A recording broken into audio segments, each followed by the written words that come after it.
আল্লাহ রাসূল বলে, ফাতেমা, সর্বপ্রথম তোমার মা আমার হাতে ঈমান গ্রহণ করেছে, এই কারণে আল্লাহ হয়তো তাকে জান্নাতের পোশাক পরায় দিছে, নিজের হাতে কবরের মধ্যে নামায় দিচ্ছেন। দু চোখ দিয়া দর দর করে পানি পড়তেছে।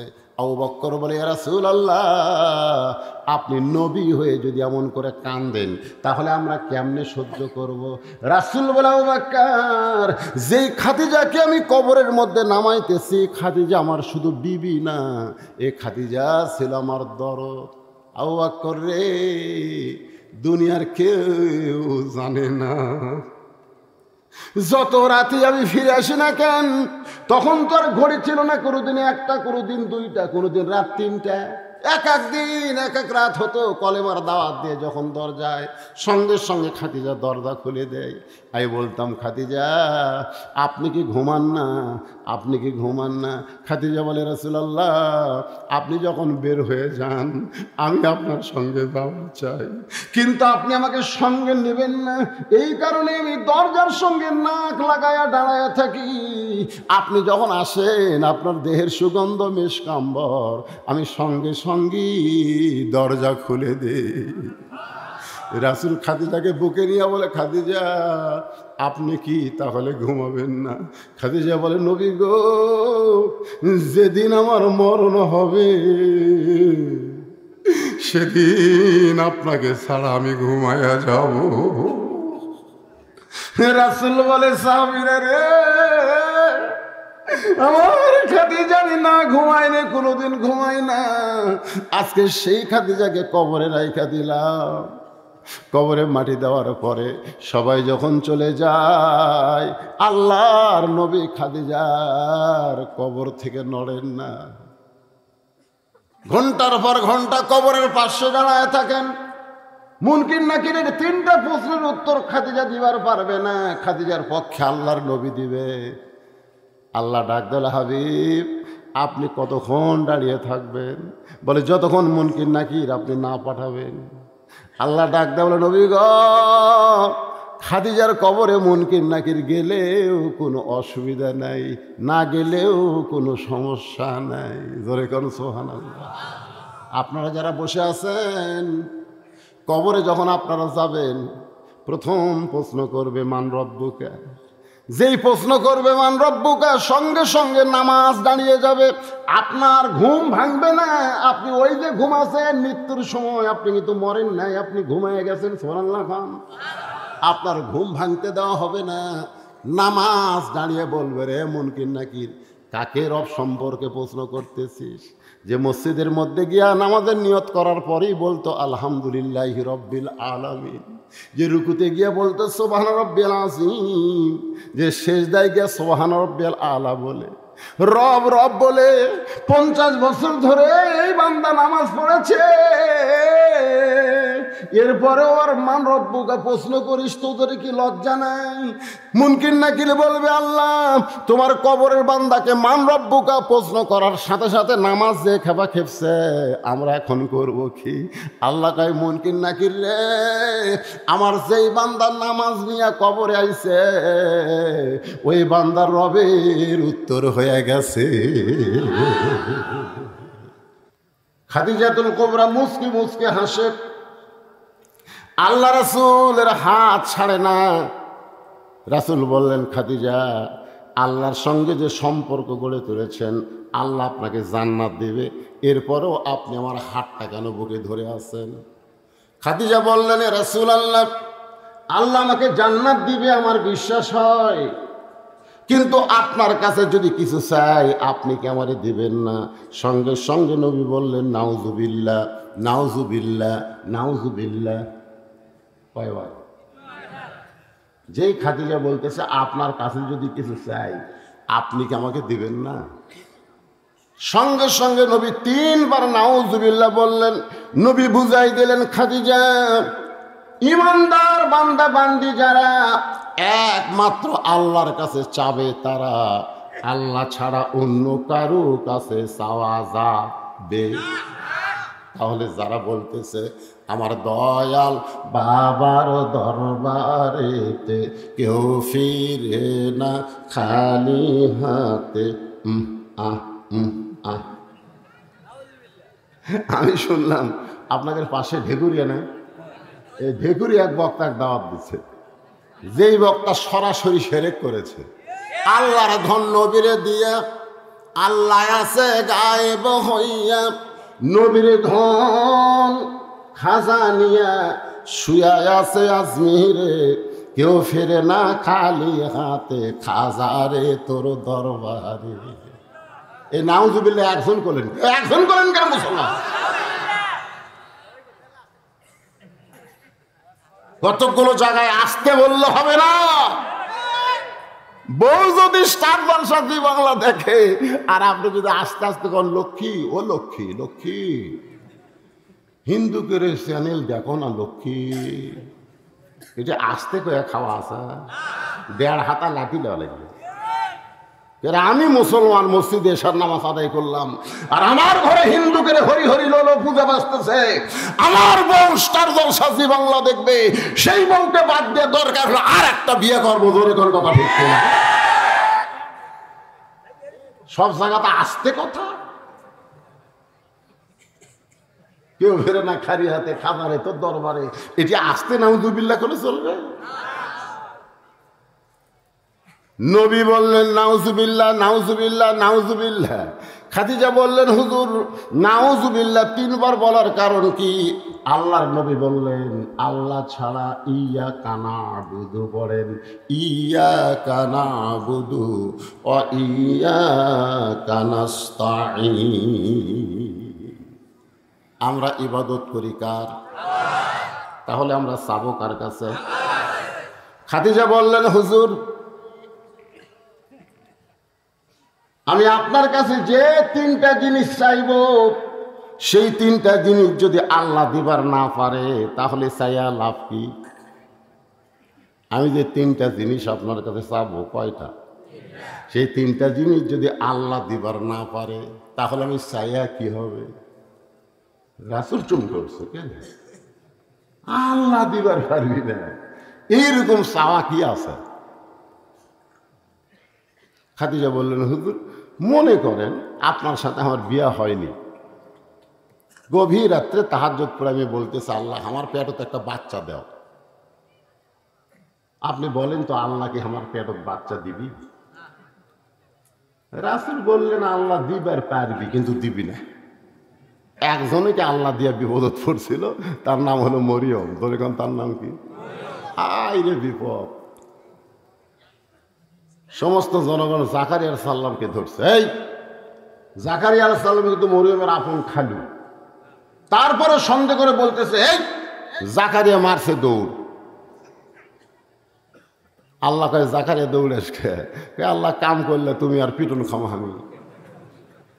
মরিয়মের পেটে বাচ্চা কে দিছে? আরো জোরে আল্লাহ বলে জাকারিয়া সাক্ষী থাক, কিয়ামত পর্যন্ত আর কোনোদিন কোন নারীর পেটে স্বামী ছাড়া বাচ্চা হবে না। এজন্য 14ই ফেব্রুয়ারি ভ্যালেন্টাইন ডে, বিয়ার আগে অনেকের পেটে বাচ্চা আসে। জোরে কোন কি আসে? কেউ যদি বলে তোর ফেরত বাচ্চাকে, আল্লাহ দিছে। ওই সেই দিন থেকে ঘোষণা হয়ে গেল কিয়ামত পর্যন্ত কোন মেয়ের পেটে স্বামী ছাড়া বাচ্চা হবে। ইয়া রাসূলুল্লাহ আমি আপনার কাছে যা চাই তা যদি আল্লাহর না থাকে তাহলে আল্লাহ কেমনে দিবে? নবী চমকে বলে খাদিজা আল্লাহর নাই এ কথা বলাই চলবে না। খাদিজা বলতেছে হুজুর আপনিও জানেন আমিও জানি আল্লাহর বাপ নাই। আল্লাহর নাই এ কথা বলা যাবে না। তাহলে আল্লাহর বাপ আছে, আল্লাহর মৃত্যু আছে, আল্লাহর বউ আছে, আল্লাহর ছোল আছে, তো অনেক কিছুই তো আল্লাহর নাই। নবী বললেন খাদিজা এখন বলো কি চাও আমার কাছে? বলে স্বামী হিসাবে আপনার কাছে আমার 1 নম্বর দাবি হলো আমি যখন মরে যাব ওই গাড়ে হীরার ভিতরে আপনি যেই জুব্বা পরা অবস্থায় কোরআনের প্রথম 5টা আয়াত নাজিল হয়েছে, কয় আয়াত? 5টা আয়াত। এই কোরআনের প্রথম 5টা আয়াত কিন্তু নাজিল হয়েছে। প্রথম শব্দ হলো ইকরা, পড়েন ইকরা বিইসমি রাব্বিকাল্লাযী খালাক, খালাকাল ইনসানা মিন আলাক। ওই জুব্বাটা আপনি যত্ন করে রাইখা দিছেন, ওই গাড়ি হীরা থেকে আসার পর ওই জুব্বার কোনোদিন আপনি পরেন নাই।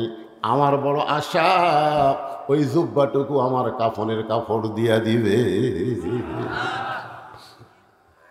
আমার 2 নম্বর চাহিদা হলো আমি মরে যাওয়ার পর আমার দেহখানা আপনি নিজের হাতে কবরের ঘরে নামায় দিবেন। আমার 3 নম্বর চাওয়া হলো কবরে মাটি দেওয়ার পরে সবাই যখন চলে যাবে এমন সময় 2টা ফেরেশতা কবরের মধ্যে আল্লাহ পাঠায় দিবে। আমরা কবরে গেলে আমাদের কবরে 2টা ফেরেশতা আসবে। ধরে কোন কয়টা? কি করবি? প্রথম প্রশ্ন হবি তুই কোন দল? মান রব্বুকা। ফেরেশতা আসিয়া যখন জিজ্ঞাসা করিবে দিন কি তোমার মাবুদকে, বা তখন কি বলিবে? এই গানটা গাইলে গুনাহ হবে না? এই যুবকের এই মনির খানের বহু গান গাও, আমাকে হিরো আলমও গান কয় দে, তো এই গানটা গাইলে কি গুনাহ হবে? তাহলে আমার সঙ্গে বলো, ফেরেশতা আসিয়া যখন জিজ্ঞাসা করিবে দিন কি তোমার মাবুদকে, বা তখন কি বলিবে? আল্লাহ বিনে নাই রে মাবুদ। সবাই বলেন আল্লাহ বিনে নাই রে মাবুদ। জবানে তাই বলো রে বলো মুখে, আল্লাহ রাসূল সবে বলো। মুনকির নাকির 3টা প্রশ্ন করবে, আমি উত্তর দিবার পারবো না, আমার পক্ষ থেকে আপনাকে উত্তর দেওয়া লাগবে। সঙ্গে সঙ্গে নবী খাদিজার কপালে আর একটা চুমাতে বলে, খাদিজা ওই আল্লাহর শপথ করে বলতেছি আমার আগে যদি আপনার মৃত্যু হয় তাহলে আপনার 3টা চাওয়াই আমি পুরা করব ইনশাআল্লাহ। কি বলছে? না না, তার আগে কি বলছে? আমার আগে যদি আপনার মৃত্যু হয়। এখান থেকে বোঝা গেল কে কখন মরবে এটা আল্লাহর নবীও, কিন্তু হামাকের মধ্যে কিছু লোক জানে না, খাড়া হওয়ার পারে না, ঠিক মতো দাঁড়াবার পারে না, 2জন মাজা ধরে থাকে, তারপরও হাত দিয়ে ডাকে আর খেলা হবি খেলা হবি, জোরে কথা। আরে পাগলা, 5 তলা তুঠে 1.5 লাখ টাকার খাট, 12,000 টাকার কম্বল পৌষ মাসের দিনে ওরে তামানে দিয়ে কয় আমার বাড়ি আমার ঘর, আমাকে নামাইকে, আমাকে নামানোর কেউ নাই। 2 কান্দে 2 ফেরেশতাকে আল্লাহ কি কইল? ওই কয় আমার বাড়ি আমার ঘর, আমাকে নামাইকে। এ কথা কি ঠিক? আল্লাহ বলতেছে একটু ধৈর্য ধর, জনগণক নামান লাগবে না। রাত 3টার সময় একটা ভূমিকম্প হচ্ছে, জোরে কর কি কম্প? ওই এত ফোর্সে নামছে যে কম্বলের মধ্যে লঙ্গি খুলে আছে, ওটাও পরার টাইম পাইনি। ফেরেশতাকে আল্লাহ নামাইলা তাই কয়ে ন্যাংটা করে নামাইলা। মানুষের কোনো অহংকার করার সুযোগ নাই। যারা মৃত্যু পথযাত্রী, যে কোনো সময় মৃত্যু হবে, তাদের অহংকারী কোনো কথা বলা যাবে না। জোরে কোন কথা বলছে, কোনো অহংকার চলবে না। রেজাউল করিম কাউসারি ভোগ হয়ে গেছে, 2টার দিকে আসবো, দুধ গরম করে থো। একই সাথে ওয়াজ, একই থানায় বেলকুচি, আমি এক সাইডও এক সাইডে। আমারই কয় ভাই আপনি কয়টায় উঠবেন? আমি বললাম 10টায় উঠবো। আপনি কয়টায় উঠবেন? ওই 10টার দিকে। কড্ডার মোড়ে গিয়েছেন তো একসাথে চা খাবো। আমি ওয়াজ শেষ করে মোবাইল আমার বাজলো, রেজাউল করিম না কাউসারির কল থেকেই, মোবাইল থেকেই কল করছে। আমি সালাম দিয়ে বললাম ভাইজান আপনি কি টেস্ট থেকে নামছেন? ইতিমধ্যে তার সাহাবী বলতেছে হুজুরে নায়কপুর হাসপাতালে মারা গেছে। অহংকার করে পাও ফেলাও।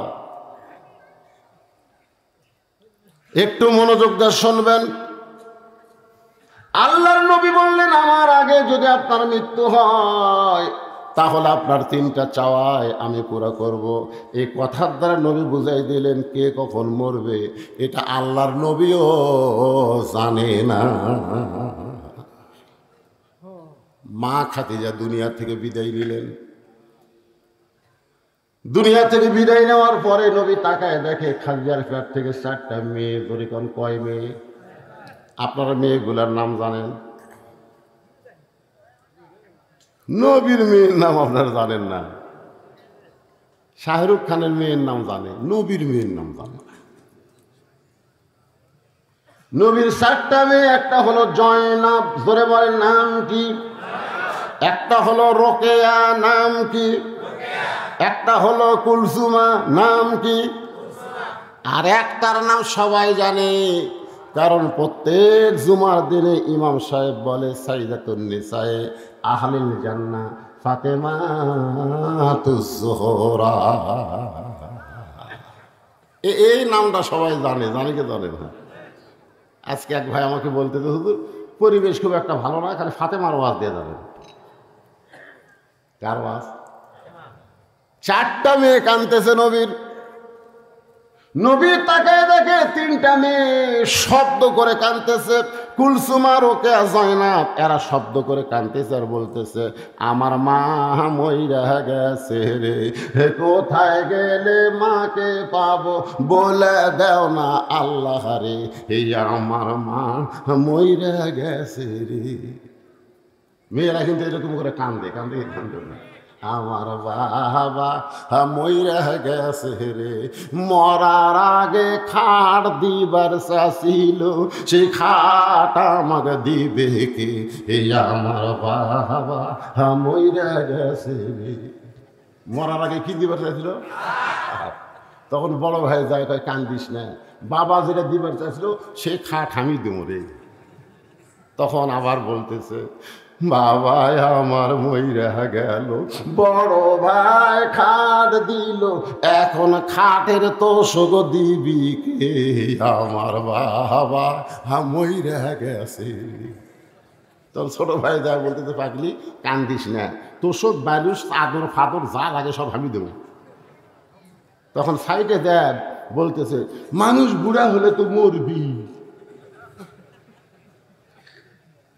নবী তাকায় দেখি 3টা মেয়ে তার বিনায় কি করে কাঁদতেছে, কিন্তু একটা মেয়ে ফাতেমা, তার চোখ দিয়ে শুধু পানি পড়তেছে, কিন্তু জবানে কোনো শব্দ না। 2 চোখ দিয়ে শুধু পানি পড়তেছে, কিন্তু সে যে কাঁদতেছে তার কান্নার জবানে কোনো শব্দ নেই।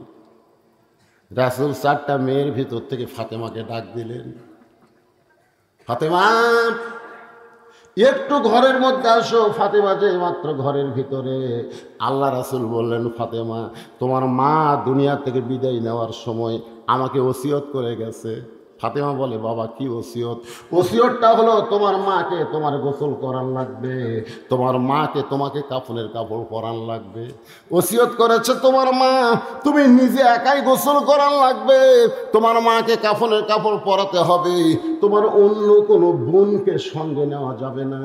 তোমার মায়ের ওসিয়ত হলো তুমি একাই একাই তোমার মাকে গোসল করাতে হবে। এখন আপনারা বলেন, মরা মানুষ মরার আগে ওসিয়ত করা জায়েজ আছে না নাই? আপনি ওসিয়ত করবেন, আমি 5 ওয়াক্ত নামাজ পড়ি, আমি মরার পরে কোনো বেনামাজে আমার কবর যেন না খোঁড়ে। এই জান্নাতুল মাওয়া গোরস্থান তারা তৈরি করছেন, আমি তাদেরকে জোড়হাত করে বলতেছি, কোনো বেনামাজে যেন কোদাল ধরবার না পারে।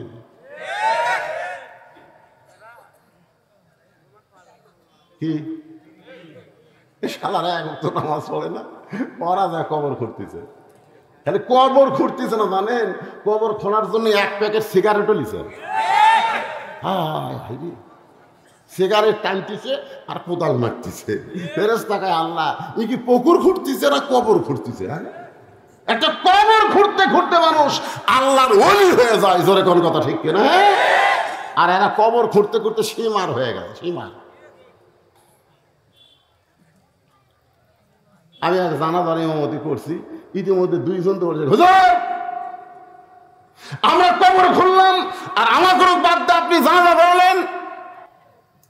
আমি কইলাম, ভাইজান মাইকিং করা হয়েছে জোহরের নামাজের পরে জানাজা হবে, তো জোহরের নামাজ হয়ে গেছে, জানাজা করলাম। তোমরা কি জোহরের নামাজ পড়ছো? আমরা জোহরের নামাজ না পড়ি, কিন্তু জানাজা পড়বো। চাপাত খালি জুতা দিয়ে লাত্তি মারা দরকার। জোহরের নামাজ পড়িস নি, তোর কিসের জানাজা?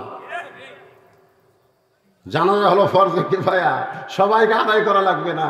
গ্রামের 10 জন জানাজা পড়ে কবর দিলেই জানাজা হয়ে যাবে, কিন্তু 5 ওয়াক্ত নামাজ হলো ফরজে আইন, এটা একজন মুসলমান বাদ দিবার পারবে না। ধরে কোন কথা ঠিক না? আরে ঠিক ঠিক করতেছি দুবে কারা। এই নামাজ ধরা লাগবে কখন? নামাজ ধরা লাগবে কখন রে? বুড়া হলে 7 বছর বয়স থেকে নামাজের তালিম দেওয়া লাগবে, আর 10 বছর থেকে ঘাড় ধরে মসজিদে দিয়ে দেওয়া লাগবে। জোরে জোর কথা ঠিক না? 7 বছর থেকে কেমনে নিয়ত করবি, কেমনে হাত বানবি, কেমনে রুকু করবি, কেমনে সেজদা করবি, এই নামাজের তালিম দেওয়া লাগবে। আর 10 বছরও যাবার না চাইলে আর ঘাড় ধরা লাগবে। চ চ, আমি তোর বাপ, আমি নামাজ পড়ি, তুই পড়বি না কেন? জাহান্নামের আগুন থেকে বাঁচতে গেলে শুধু বাবা একলা নামাজ পড়ে বাঁচবে না, তার সন্তান কেউ নামাজ ধরাতে হবে। জোরে কোন কথা ঠিক কিনা? আপনি মরার আগে ওসিয়ত করবেন, মসজিদের মুয়াজ্জিন যেন আমাকে গোসল করায় দেয়। আল্লাহ রাসূল বলেছেন, হাসরের ময়দানে একজনের মাথা সবচাইতে আমার উপরে থাকবে। সাহাবেরা বললেন, ইয়া রাসূলুল্লাহ, আপনার মাথার উপরে কার মাথা থাকবে? রাসূল বললেন, সেই ব্যক্তি হলো হযরত বেলাল। হাসরের ময়দানে মুয়াজ্জিনের মাথা আল্লাহ উঁচু করে দিবে। শুধু মুয়াজ্জিনের মাথা উঁচু করবে না, তার মাথায় একটা কুদরতি আল্লাহ নূরের টুপি পরায়া দিবে। তাহলে আপনি মরে গেলে আপনাকে মুয়াজ্জিন গোসল করাবে, এই ওসিয়ত করার দরকার আছে না নাই? দরকার হলে মুয়াজ্জিনকে 5,000 টাকা হাদিয়া দিবেন, যে ভাই কখন যে মরম আমি জানি না, আমি মরে গেলে অন্য কেউ তখন চান্স না পায়, তুই আমার গোসল করাবো। ঠিক আছে? এরকম ওসিয়ত করার দরকার আছে না নাই? আল্লাহ রাসূল বললেন, ফাতেমা, তোমার মা তোমাকে ওসিয়ত করেছে, তোমার মাকে গোসল করাতে হবে, তোমার মাকে কাফনের কাপড় পরাতে হবে, তোমার অন্য 3টা বোনকে সঙ্গে নেওয়া যাবে না। মা ফাতেমা মায়ের ওসিয়ত পূরণ করার জন্যে নিজেই গিয়া মাকে গোসল করায় দিলেন। গোসল করানো যখন শেষ হয়ে গেছে, এমন সময় ফাতেমা ঘরের মধ্যে ঢুকে বলে, বাবা, এখন আমার মাকে কাফনের কাপড় পরাতে হবে। কাফনের কাপড়ের কি ব্যবস্থা করেছেন? এমন সময় আল্লাহর নবী ওই জুব্বাখানা বের করে ফাতেমার হাতে দেয়। ফাতেমা ছোট বাচ্চার মতন কান্দে। রাসূল বলে, ফাতেমা কান্দো কেন? বলে, কান্দার কারণ হলো আমার মা মরার সঙ্গে সঙ্গে আপনি মাকে ভুলে গেছেন। ও বাবা, দুনিয়ার দোকানে কি নতুন কোনো কাপড় নাই? মক্কার দোকানে কি নতুন কোনো কাপড় নাই? এই নতুন কাপড় না দিয়ে এই পুরাতন জুব্বা কেন দিচ্ছেন? ওগো বাবা, আমি মায়ের মুখে শুনেছি, আপনি যখন মক্কার রাখাল ছিলেন, আমার মা তখন মক্কার ধনবতী রমণী ছিল। সুবহানাল্লাহ। মক্কার সবচাইতে ধনবতী। একদিন খাদিজা ফাতেমাকে বলতেছে, ফাতেমা, তুমি আমার বিয়ার খবর জানো? তো ফাতেমা মুচকি মুচকি আসে আর বলে, মা, যখন আপনার বিয়া হয়েছিল তখন আমি কোথায় ছিলাম? খাদিজা বলতেছে, তখন তো তোর জন্মই হয়নি রে। তো জন্ম যদি না হয় তাহলে আপনার বিয়ার খবর কি আপনি জানবো?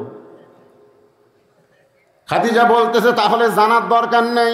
সঙ্গে সঙ্গে ফাতেমা খাদিজার হাত ধরে বলে, মা, অবশ্যই আপনার বিয়া কোনো দারুণ খবর আছে, একটু মেহেরবানি করে বলেন।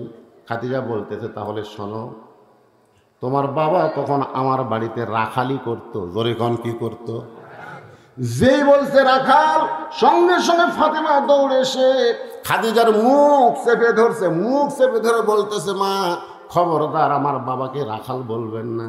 আপনার বলেন তো, মেয়েরা বাপকে বেশি ভালোবাসে না কম ভালোবাসে? যেই মাত্র মা খাদিজা বলেছেন তোমার বাবা আমার বাড়িতে রাখালি করত, কি করত, সঙ্গে সঙ্গে ফাতেমা মায়ের মুখ চাইপা ধরে বলতেছে, মা, যে কথা একবার বলেছেন ওই কথার 2বার বলেন না। এ কথার দ্বারা বোঝা গেল ছেলেদের চাইতে মেয়েরা বাবাকে বেশি ভালোবাসে। সোনাল্লাহ কন্যাকা কে ভালোবাসে, ছেলে না মেয়ে? আপনাকে তো ছেলে মেয়ে আছে, কিন্তু আমার তো আল্লাহ ছেলে দেয়নি। খালি মেয়ে। তা আমার কাছে মেয়েরা যখন টাকা চায়, জানেন, আমি একটা সামান্য পারিবারিক কথা বলি। আমার মেয়ে 3টা ঘরের মধ্যে ঢুকে ওরা মাথা নিচু করে দাঁড়িয়ে থাকে। আমি বললাম, মা কি খবর? তো বলছে, আপনি যদি বুঝা থাকেন। তা আমি 3 জনকে 300 টাকা দিলাম, দিয়ে বললাম, মা হলো? ওরা চলে যাচ্ছে। মা হলো? সেটা আপনার বিবেচনা। তখন আরও 200 টাকা দেই। ওরা হাসতে হাসতে চলে যায়। আমি আমার ভাইকে বললাম, ভাই তোমার তো ছেলে মেয়ে দুটাই আছে, তো ছেলেরা যখন টাকা চায় তখন কিভাবে চায়? তোমাকে সরাসরি টাকার কথা কয় না, ঘরে তো সে খাড়া হয়ে থাকে। তখন আমার ভাই রাগ করে বলতেছে, শালার লাগবে 100-1000। আমি সেই দিনে বুঝলাম ছেলে আর মেয়ে এর মধ্যে তফাৎ আছে না নাই? যেরকম আছে না নাই? আপনি মেয়ের বাড়িতে যাবেন, মেয়ের বাবাকে বলতেছি, যাওয়ার পর থেকে আপনার সামনে খাবার দেওয়া শুরু হয়ে যাবে। আপনি যদি হঠাৎ বলেন আজকে আমি বাড়িতে যাব, মেয়েটা সামনে দাঁড়ায় বলবে, মা বাবা একটা রাতের জন্য থাকেন। আপনি যদি বুঝায় বলেন খুবই কাজ আছে, যাওয়াই লাগবে, আপনি যখন বাড়ির দিকে রওনা দেবেন দেখবেন মেয়েটা কিন্তু আপনার পিছনে পিছনে রাস্তা নেবে। অনেক দূর আসার পরে যদি আপনি বলেন, মা আমি বাড়িতে যাচ্ছি, তুই কেন আমার পিছনে আসতেছিস? মেয়েটা থেমে গেল। অনেক দূর থেকে তাকায় আপনি দেখেন মেয়েটা অন্না দিয়া চোখের পানি মুছতেছে। মেয়েরা বাবাকে এত ভালোবাসে, যার কারণে ফাতেমা মায়ের মুখে হাত দিয়ে বলতেছেন, মা খবরদার আমার বাবাকে রাখাল বলবেন না। আরে পাগলি, বিয়ার খবর যদি শুনতে চাস তাহলে জবান আটকে দিলে আমি কেমনে বলবো? ফাতেমা মুখের হাত যখন টান দেয়, এমন সময় খাদিজা বলতেছে, তোমার বাবা যখন আমার বাড়িতে রাখালি করত, ওই সময় আমি একদিন বেলকনিতে বসে দাসীকে নিয়ে আমার খেদমত করে নিচ্ছি। এমন সময় হঠাৎ দেখতে পাই আমার হাজার হাজার উট দুম্বা বাদ দিয়া রাখালগুলো ঘরের মধ্যে আরাম করতেছে। আমি রাখালের সর্দারকে ডাকতে বললাম, রাখাল সর্দার, আজকে দুপুর বেলায় উট দুম্বা মাঠে ময়দানে তুমি ঘরের মধ্যে আরাম করো, তোমার আরো রাখালগুলো ঘরে আরাম করতেছে, ব্যাপার কি? রাখালের সর্দার বলে, মালকিন আপনি জানেন না, আমরা ভাগ্যগুণে এমন একটা রাখাল পেয়েছি যে রাখাল চাকরিতে জয়েন করার পরে আপনার উট দুম্বাগুলো সব বাধ্য হয়ে গেছে। রাখাল যদি বলে খাও, উট দুম্বা খায়। রাখাল যদি বলে চলো, উট দুম্বা রাস্তা নেই। খাদিজা বলতেছে, রে রাখালের সর্দার, এমন গাঁজাখড়ি গল্প কেমনে করো? জন্তু জানোয়ার কোনোদিন মানুষ রাখালের বাধ্য হতে পারে না। রাখালের সর্দার বলে, বিশ্বাস যদি না হয় আপনি তদন্ত করতে পারেন। খাদিজা বলে, ফাতেমা আমি রাখালের সর্দারের কথা মতো তদন্ত করতে গিয়া দেখি রোদের তাপে পাথর পুড়ে গন্ধ আসতেছে, বালু পোড়া গন্ধ পাওয়া যায়, কিন্তু তোমার বাবা রাখালের মাথায় কে যেন একটা ছাতা ধরে আছে, তোমার বাবার মাথার উপরে রোদের কোনো চিহ্ন না। আমি খাদিজা আশ্চর্য হয়ে গেলাম, কে ছাতা ধরল রাখালের মাথায়? একটু কাছে গিয়া দেখি একখণ্ড মেঘ তোমার বাবার মাথার উপরে দাঁড়িয়ে আছে।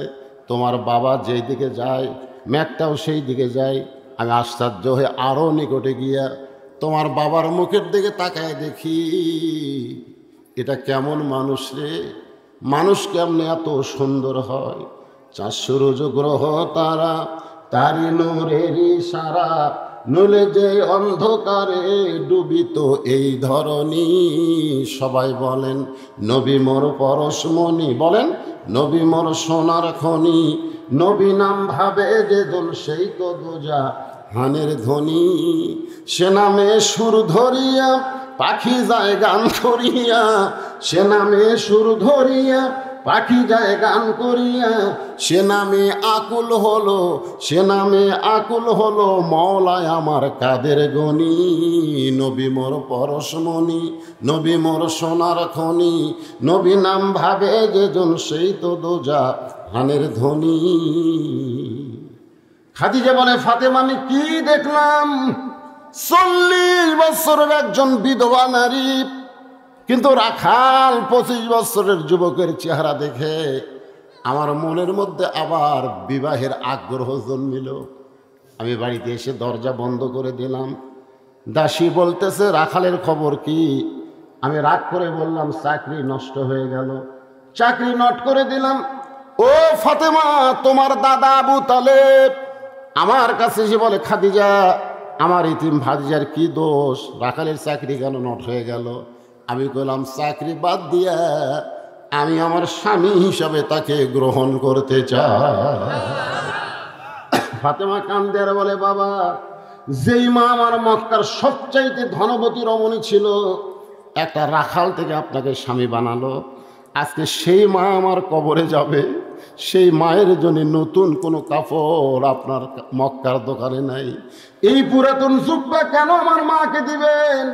আল্লাহ নবী বললেন, ফাতেমা, এই জুব্বা সাধারণ কোনো জুব্বা নয় মা, এই জুব্বার সাথে আল্লাহর কোরআনের সম্পর্ক রয়েছে। লিল্লাহি তাকবীর। যার সাথে কোরআনের সম্পর্ক থাকে, আপনারা বলেন তো তার দাম কম না বেশি? একই গাছের কাঠ দিয়ে একটা খাট বানাচ্ছে, একটা সোফা বানাচ্ছে, আর সামান্য কাঠ বাঁচছে সেইটা দিয়ে একটা রেহাল বানাচ্ছে। একই গাছ, কাঠ বানাচ্ছে, সোফা বানাচ্ছে, আর রেহাল বানাচ্ছে। আপনারা বলেন তো খাটের দাম বেশি, সোফার দাম বেশি, না রেহালের দাম বেশি? রেহালের দাম বেশি হওয়ার কারণ হলো, রেহাল কোরআনের সঙ্গে সম্পৃক্ত হওয়ার কারণে কাঠের রেহালের দাম বেশি। কাঠের রেহাল বলতেছে, এই খাট, একই গাছের মধ্যে ছিলাম, তো কেউ লাত্তি দেয়? খাট কয়, কি কোষ রে, আমার ওপর লাত্তা লেত্তি শুরু হয়ে যায়। কে রে সোফা, তোর খবর কি? কয়, পাও তোলা বসে ভাই। রেহাল কয়, আমার খবর জানিস? আমি একদিন কোরআন শরীফ লিবার হঠাৎ পড়ে গেছি, ওই লোকটা রেহাল আমাকে 3 বার চুমা খাচ্ছে রে, 3 বার চুমা খাচ্ছে। আমাকে ইচ্ছা করে ফেলা দেয়নি, কোরআন লিবার দেয়, হঠাৎ অসতর্ক মুহূর্তে রেহাল আর পায়ের উপর পড়ছে, আমাকে 3 বার চুমা খাচ্ছে।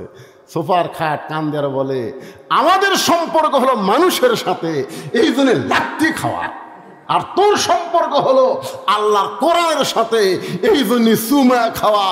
আজকে বাংলার মুসলমানকে বলবো, লাত্তি খাওয়ার সাথে সম্পর্ক করবেন না, আল্লাহর কোরআনের সঙ্গে সম্পর্ক করা লাগবে। করে কোন কথা ঠিক না? কোরআনের সাথে সম্পর্ক করে। কোরআনের কথা বললি মন খারাপ। এটা কি মনে করছেন? 11 সালে যখন হজ করবার গেলাম, আমার সঙ্গে এক পাগলা ছিল, বুঝলেন, ধনী মানুষ কিন্তু পাগলা। ওই যতবার তাওয়াফ করে ততবার ওই কাবা ঘর চুমা খায়। যতবার তাওয়াফ করে প্রত্যেক পাকে একবার করে কাবা ঘর চুমা খায়। আমাকে কয়, হুজুর আপনি খান না কেন? আমি বললাম, ভাই যে ভিড়, ওটা চুমা খাবার গেলে কষ্ট হবে। হুজুর খালি 2 কোণে খালি এরকম মারবেন হুজুর, এমনি রাস্তা হয়েছে। আমি বললাম, পাগলা, একটা পাথরের কাবাক চুমা খাবার যায়, তুমি আসল কাবাক আঘাত করলে? তখন আমার কয়, হুজুর আপনি কি পাগল হয়ে গেছে? আমি বললাম, পাগলা, তুমি যারা চুমা খেলে ওটা হলো পাথরের কাবা, আর যার বুকত আঘাত মারলে ওটা হলো আসল কাবা। বলে, হুজুর আমাকে বুঝে দেন। আমি বললাম, শোনো, আসরের নামাজের পরে রাসূল সাহাবীর দিকে মুখ ঘুরালেন। উমর ফারুক বললেন, হুজুর এতক্ষণ আপনি কাবার দিকে মুখ করে নামাজ পড়লেন, আর নামাজ শেষ করে আপনি কাবা পিছনে রাইখা আমাদের দিকে মুখ ঘুরালেন, কারণ কি? আল্লাহ রাসূল বললেন, এতক্ষণ নামাজ পড়লাম আল্লাহর হুকুমে একটা পাথরের কাবার দিকে মুখ করে, আর এখন মুখ ফিরাইছি হাজার হাজার আল্লাহর কাবার দিকে। সাহাবেরা বললেন, কেমনে? বলে, শোনো, ওই পাথরের কাবা থাকবে, বাইতুল মুকাদ্দাস থাকবে, পৃথিবীর সমস্ত মসজিদ থাকবে, তারপরে ইসরাফিল সিংহায় ফুৎকার দিলে কিয়ামত হবে, আর তোমাদের মতন আল্লাহওয়ালা একজন মুসলমান যতদিন দুনিয়াতে থাকবে ততদিন কিয়ামত হবে না। পাথরের কাবা কিয়ামত আটকাবার পারবে না, আল্লাহর মানুষ কাবা কিয়ামত আটকায় দিবে। তোরে কোন সুবহান। আমি কইলাম, ভাই তুমি ওই কাবার চুমা না খায়া এই কোরআন শরীফত একটা চুমা খাও, পারবেন? অত সোজা লয়, এটা ধরবার গেলেও ঠেলা আছে। এখানে আল্লাহ বলেছে, লা ইয়ামুসুহু ইল্লাল মুতাহহারুন, ততক্ষণ পর্যন্ত স্পর্শ করবার পারবা না যতক্ষণ পর্যন্ত তুমি পবিত্র না হবা। এটা এমন একটা কিতাব রে পাগলারা, যেটা ধরবার গেলে পবিত্র হয়ে ধরা লাগবে। জোরে কোন কথা ঠিক? আজকে মাদ্রাসার যায় দেখবেন 7 বছরের বাচ্চা কি করতেছে সকালবেলা,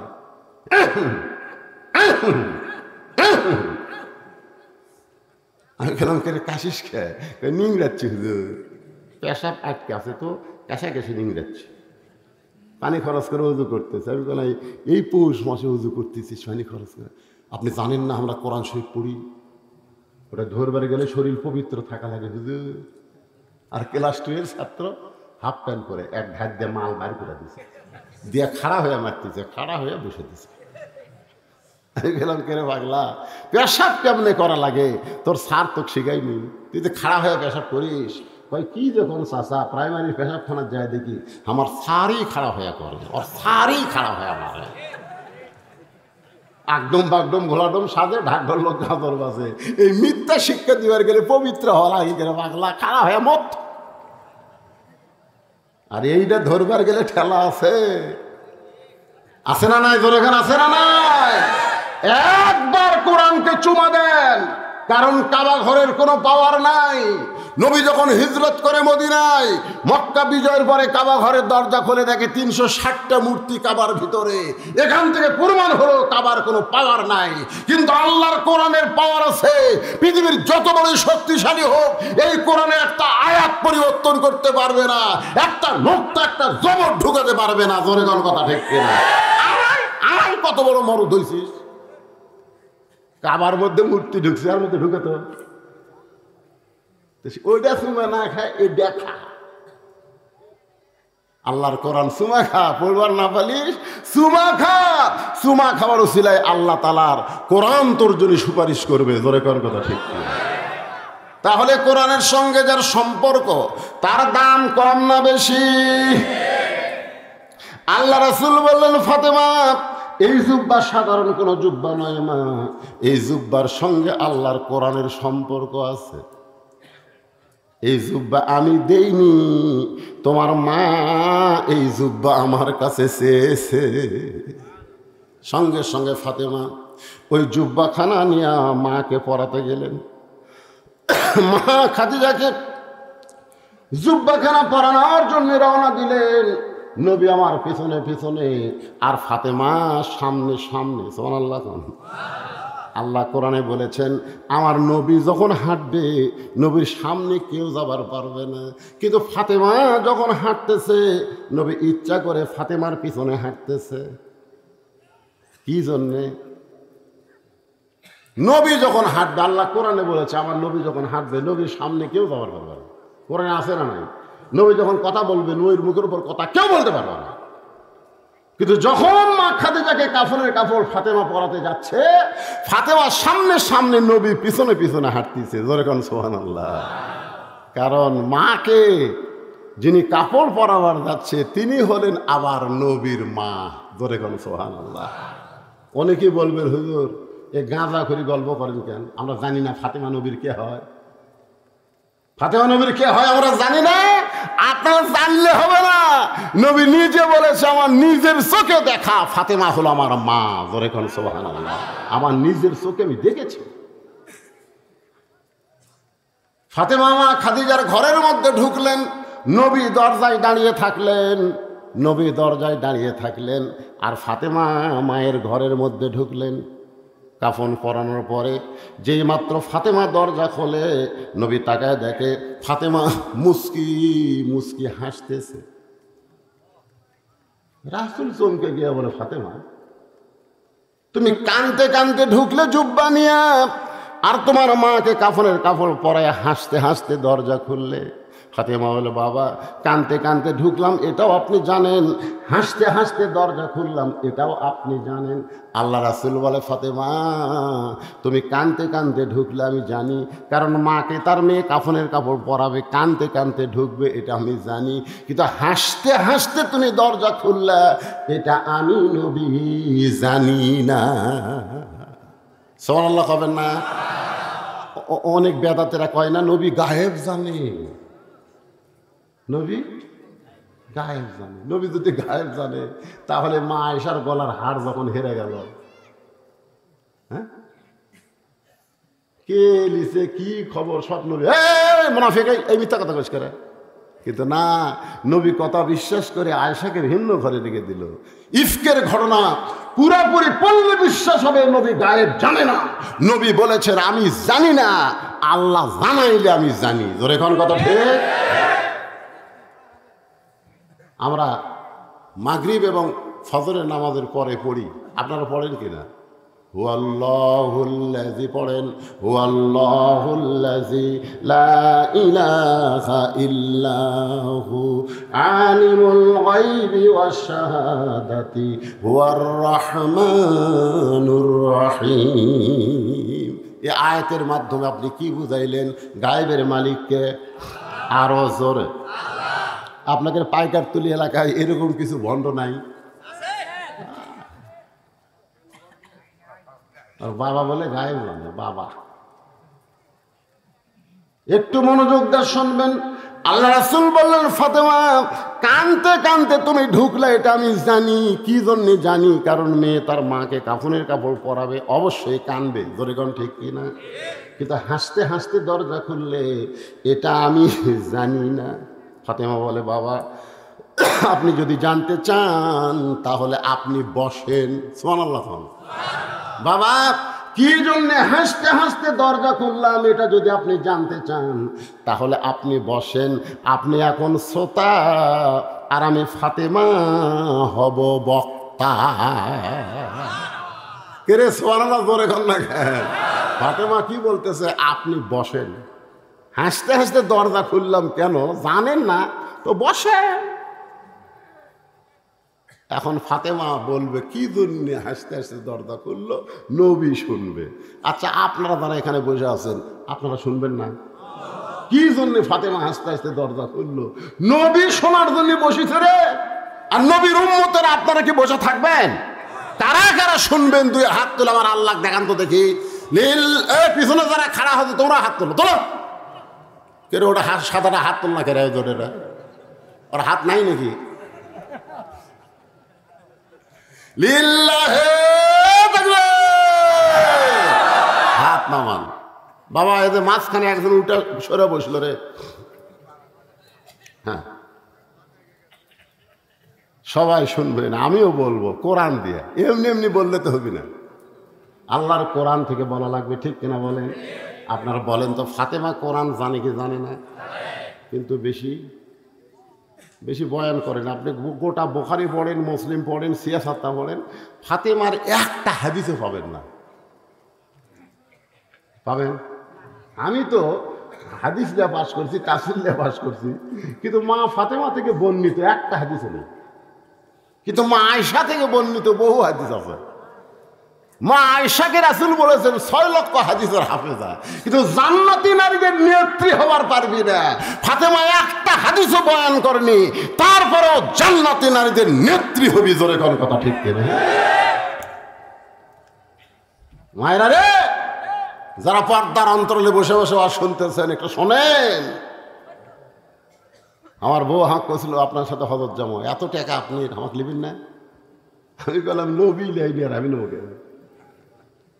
আয়েশা নবীর সঙ্গে হজে যাবে। আয়েশা বলতেছে, হুজুর আমি আপনার সাথে হজ করবার যাবো। রাসূল বললেন তোর দায়িত্ব হইলে আর পারবো না, কারণ হজ করবার গেলে বউ সামাল করা খুবই কঠিন। আব্দুর রহমান বলল, হুজুর আমার বোনটা খুব ছোট তো, তুমি যখন বায়না ধরছে আমি নিয়ে যাই। আল্লাহ রাসূল বললেন তুমি যদি মুহরিম হয়ে নিয়ে যাও আমার আপত্তি নাই। যেখানে মসজিদে আয়েশা আছে ওই মসজিদে আয়েশার কাছে এসে মা আয়েশা বলতেছে, ভাই আব্দুর রহমান আমার তো ব্যাটারি ফিউজ। আব্দুর রহমানকে কি হয়েছে? এখন মাসিক ব্যায়াম শুরু হচ্ছে। কয়দিন লাগবে? কমপক্ষে 7 দিন। হা তোর দায়িত্ব লিয়া আমার হদি শেষ। ওখানে উঠ নামায়া ওখানে অস্থায় একটা ঘর করে মা আয়েশা পবিত্র হওয়া পর্যন্ত ওখানে থাকলেন। ওইখানে একটা মসজিদ বানায় দিয়েছে, নাম হলো মসজিদ আয়েশা। কতগুলা বেকুব বোঝে না, ওটি থেকে আলী ইসলাম করে বলতেছে, ফাতেমা দোয়া কবুল হওয়ার পরে কেউ কি কান্দে নাকি? সংগঠনের উপদেষ্টা 5000 টাকা। তার নাম কি? শফিকুল ইসলাম। শফিকুল ইসলাম। এত ছোট নাম তো না, আপনার নাম করে দেন। শফিকুল ইসলাম শফিক উপদেষ্টা সাহেব 5,000 টাকা দান করেছে। আল্লাহ তার দানকে কবুল করে, আল্লাহুম্মা আমিন। আমার মায়েদের মধ্যে আদায় করতে গেছে, এজন্য মায়েদের 2 মিনিট একটা ওয়াজ করি। সেই মায়ের নাম কি? ফাতেমা। ধরে বলেন নাম কি? ফাতেমা। আলী বলতেছে দোয়া কবুল হয়েছে, তা কান্দো কেন? বলে কি দোয়া কবুল হয়েছে শুনবেন না? বলে আবার কি দোয়া? বলে আল্লাহ কবুল করেছে, পর্দার মধ্যে আমার মৃত্যু দিবে। আলী হাসি আর কয়, পাগলি রে, সারা জীবন পর্দা করলে পর্দার মধ্যে মরবা, তাহলে আবার কান্দার কারণ কি? ফাতেমা বলে, স্বামী গো, আমার সেই মৃত্যুটা কবে হবে সেইটাকে জানেন না। আলী মুসকে মুসকে হাসি আর বলে, ফাতেমা, মৃত্যুর কথা কেউ বলতে পারবে না। হযরত আলী কি জ্ঞানী কম না বেশি? হ্যাঁ, বেশি জ্ঞানী হওয়ার কারণে বলতে, ফাতেমা, কে কখন মরবে এটা দুনিয়ার কেউ বলতে পারে না। ফাতেমা বলে, স্বামী গো, আল্লাহ যদি আমাকে জানায়, আল্লাহ পাক আমাকে জানাইছে আজকে গভীর রাত্রে ফাতেমার মৃত্যু হবে। যে আলী দাঁড়ায় ছিল, বিবির মৃত্যুর কথা শুনে মাটিতে পড়ে গেল। ফাতেমা আস্তে করে স্বামীর মাথাটা উরাতের উপরে নিয়ে মুচকি মুচকি হাসতেছে। সুবহানাল্লাহ। মরে যাবে গভীর রাত্রে, সেই ফাতেমা হাসতেছে। আলী বলে, ফাতেমা, গভীর রাত্রে মৃত্যুবরণ করবার তুমি হাসতেছো? ফাতেমা বলে, স্বামী গো, হাসার কারণ হলো এই দুনিয়া থাকার জায়গা না। যতই বিল্ডিং করো, বাড়ি করো, যতই কিছু করো, এই দুনিয়া থাকার জায়গা না। এই দুনিয়া হলো আসলে যাইতে হবে। আপনাদের কি ধারণা, থাকবেন না যাবেন? হ্যাঁ, যে সুন্দর করে ডেকোরেশন করছেন, ঘাড় কাজ করে দেখা লাগতেছে কয় তল। যাওয়ার কথা মনে আছে? ফাতেমা বলে, স্বামী গো, আমি চলে যাওয়ার পর আমার 3টা চাওয়া পুরা করবেন। 1 নম্বর চাওয়া হলো গভীর রাত্রে আমাকে দাফন করবেন। আমি রাত্রেবেলা মরবো, দিনের বেলা কবর দিলে আমার পর্দার খেলাফ হয়ে যাবে। সুবহানাল্লাহ। 2 নম্বর চাওয়া হলো আমার লাশটা কোনো জানাজার ব্যবস্থা করবেন না, কারণ আমি জানি স্বামীর দোয়াই বইয়ের জন্য যথেষ্ট। কোটি কোটি মানুষ যদি বলে ফাতেমা ভালো, আর আপনি যদি বলেন ভালো না, তাহলে ফাতেমার ভাগ্য বড় খারাপ হয়ে যাবে। আর দুনিয়ার সব মানুষ যদি বলে নবীর মেয়ে ফাতেমা খারাপ, আর আপনি যদি বলেন আমার বউ ভালো, এক স্বামীর সার্টিফিকেটে ফাতেমার 8টা জান্নাতের দরজা খুলে গেল। আমার 3 নম্বর চাওয়া হলো আমার লাশটা খাটনিতে তুলবেন না, কারণ আমার দেহের কত ওজন এটা দুনিয়ার কোনো পুরুষ যেন বুঝতে না পারে। কারণ আমি কত ওজনের ফাতেমা এটা দুনিয়ার কোনো পুরুষ যেন বুঝতে না পারে।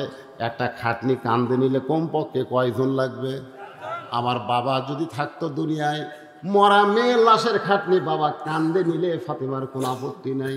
আমার হাসান হোসেন যদি বড় হইতো, মায়ের লাশের খাটনি কান্দে নিলে কোনো সমস্যা নাই। কিন্তু স্বামী গো, 6 মাস আগে বাবা দুনিয়া থেকে বিদায় হয়ে গেছে। হাসান হোসেন এত ছোট, এখন মায়ের লাশের খাটনি কান্দে কেমনি নিবে?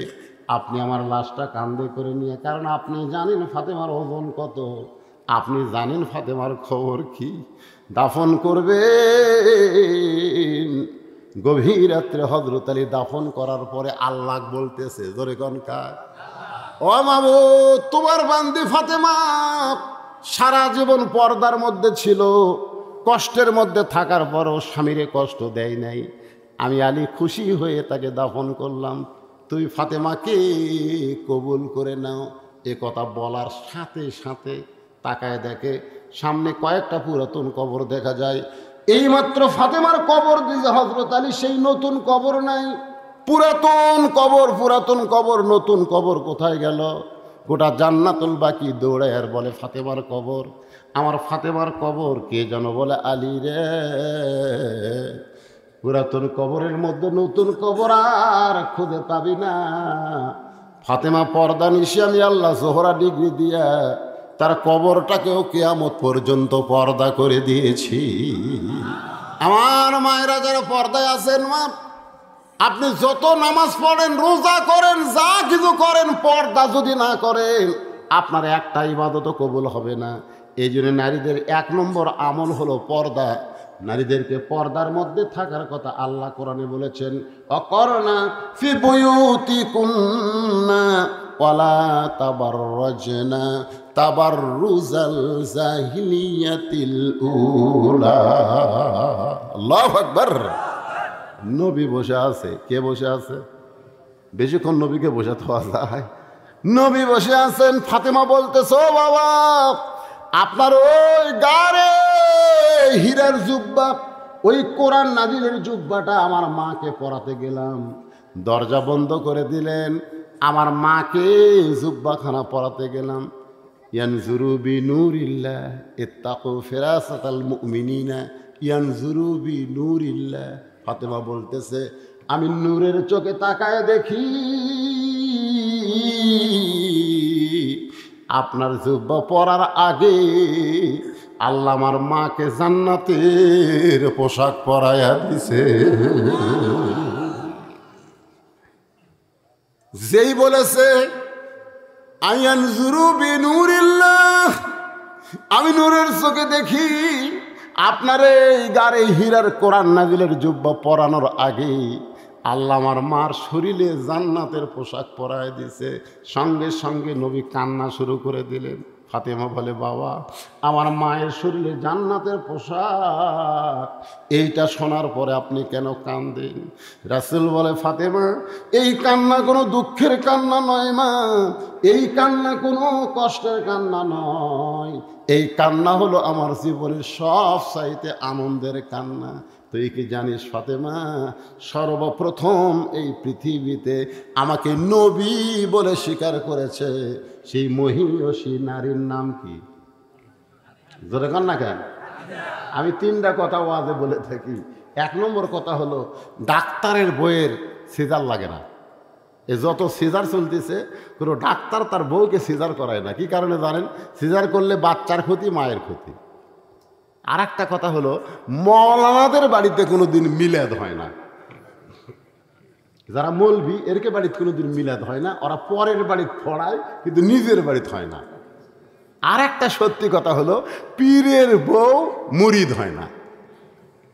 কার বউ? পীরের বউ। কারণ পীরের বউ জানে আমার পীর মাঝে মধ্যে মুরিদের বইয়ের দিকে চোখ টেরা করে তাকায়, এই লুচ্চার হাতে মুরিদ কে হইল। কিন্তু নবীর হাতে সর্বপ্রথম তার বিবি ঈমান গ্রহণ করেছে। এখান থেকে প্রমাণ হলো, পীর ধরা, ও ধরা, বাবা ধরা একটাও ধরা চলবে না। ধরতে হবে লাকাদ কানা লাকুম ফি রাসূলিল্লাহি উসওয়াতুন হাসানা। জোরে বলেন কথা ঠিক কিনা? আমার নবীর বাহিরেও যেমন, ভিতরেও তেমন। আমার নবীর ভিতরের কথা সব বিবিরা বলে দিছে, ভিতরের খবরও আমাকে আমল। জোরে কোন কথা ঠিক কিনা? সাহাবীরা যখন বিজয় মিছিল করবে, মক্কা বিজয়, জোরে কোন কি বিজয়? এমন সময় আল্লাহ তাআলা কোরআনের সূরা নাজিল করে জানাই দিলেন, বিজয় মানুষের হাতে না, বিজয় হলো আমার আল্লাহর সাহায্য। এখন এক সাহাবীতে 10,000। জোরে কোন কয় হাজার? তখন তার মাইক ছিল না, যে মাইক দিয়ে রাসূল থামো থামো থামো, এ কথা বলার তখন মাইক ছিল না। আল্লাহর নবীর সমস্ত সাহাবীকে থামানোর জন্য একটা জায়গার মধ্যে প্রবেশ করলেন, যে জায়গার নাম হলো জান্নাতুল মাওয়া। সমস্ত সাহাবীদের হইচই বিজয় বন্ধ করার জন্যে রাসূল একটা জায়গার মধ্যে প্রবেশ করলেন। সে জায়গার নাম হলো জান্নাতুল মাওয়া। জান্নাতুল মাওয়া। এখন আপনারা বলেন, রাসূল যদি প্রবেশ করেন তাহলে সাহাবীরা কি করবেন? আল্লাহ কোরআনে বলেছেন, আতিউল্লাহ ওয়া আতিউর রাসূল। আল্লাহর যদি আনুগত্য করতে চাও তাহলে আল্লাহ রাসূলকে অনুসরণ করো। এখন নবী ঢুকলেন জান্নাতুল মাওয়া গোরস্থানে, সব সাহাবীও গোরস্থানের মধ্যে ঢুকলেন।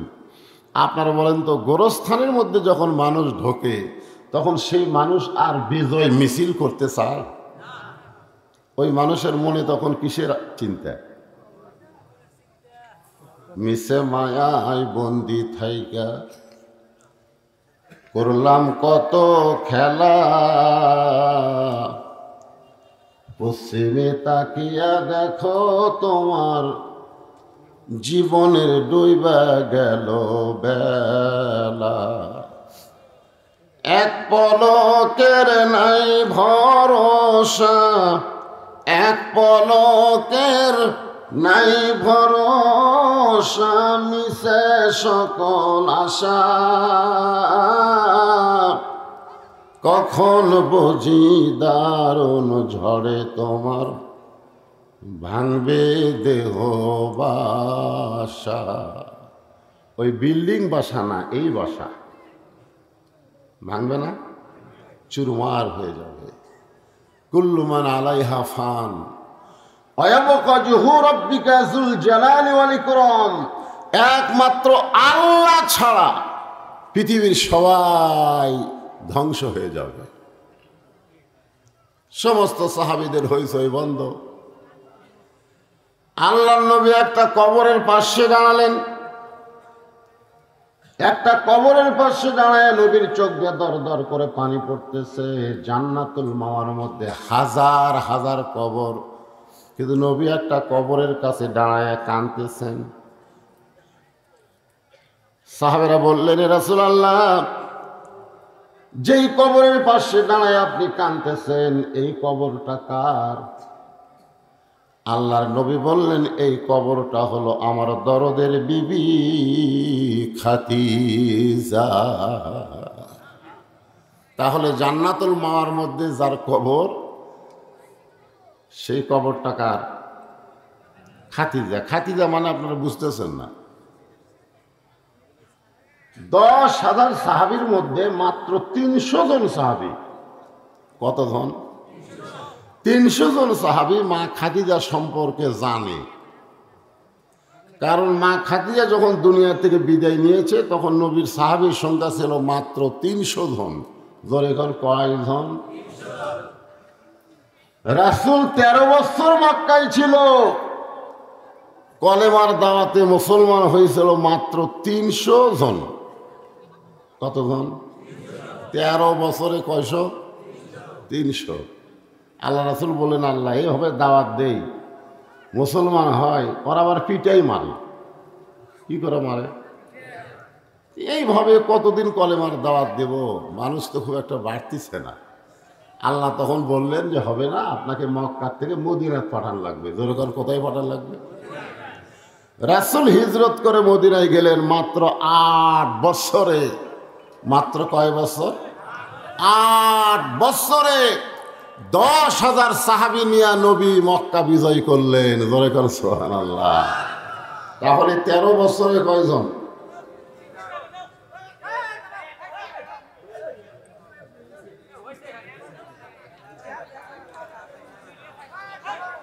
কি বিপদ রে বলে।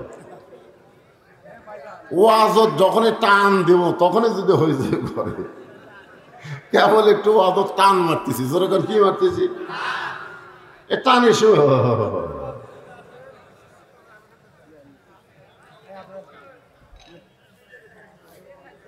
একটু মনোযোগ দা শোনেন।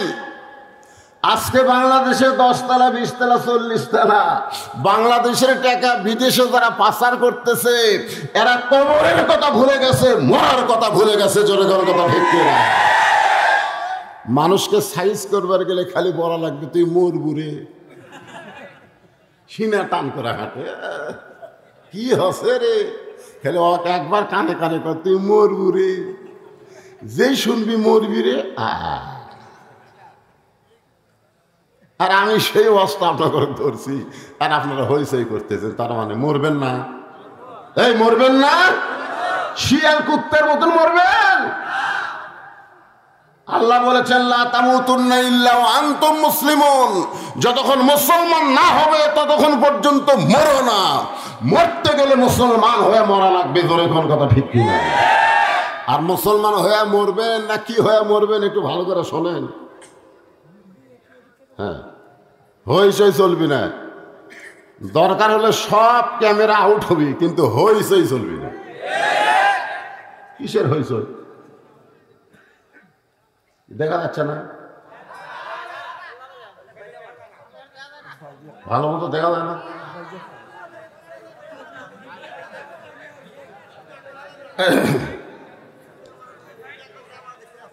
বাবা একটু ধৈর্য ধরেন, একটু চেষ্টা করেন, হ্যাঁ একটু কষ্ট করেন। কি করবেন কোন? এই যে মিডিয়াগুলা, এই মিডিয়াগুলা খালি আপনাকে পাইকর তলিত নাই। এখানে যদি লাইভ দেয় তো গোটা বিশ্বে যে জায়গায় মুসলমানেরা আছে প্রত্যেকটা মুসলমান আজকে পাইকর তলির ওয়াজ দেখতেছে।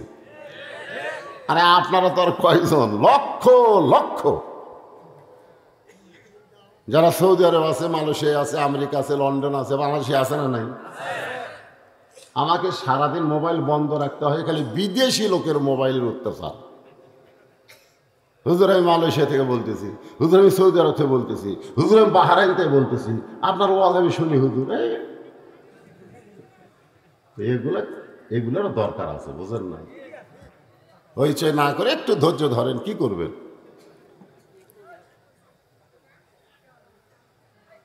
আর পিছনে বসালে এক হইচই চলতেছে। রে এই মাহফিল কমিটির ছেলেরা কোথায় গেল? যাও তো, হ্যাঁ সবাইকে একটু বসার ব্যবস্থা করে দাও।